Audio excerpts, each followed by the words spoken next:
মানুষ সত্যের সাথে অবগত হবার জন্য ব্যাকুল হয়ে থাকে, চিরকাল চেষ্টা করতে থাকে। জন্ম থেকেই তার মনে এই ইচ্ছে জাগ্রত হয় সত্যিটা কি সেটা জানতে। এবার এই ইচ্ছে এটা পূর্ণ কিভাবে করা যেতে পারে? কারোর মনে হয় যে জ্ঞান অর্জন করলেই এই ইচ্ছে পূর্ণ হতে পারে, তাই কেউ কেউ জ্ঞানের পেছনে ছুটতে থাকেন।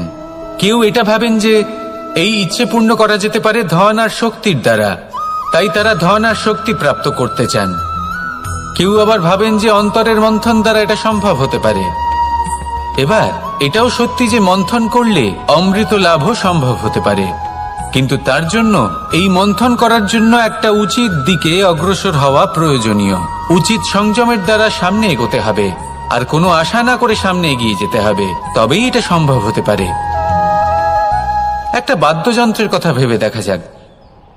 তার থেকে সুর তখনই নির্গত হয় যখন তার তারগুলি ঠিক করে বাঁধা হয়।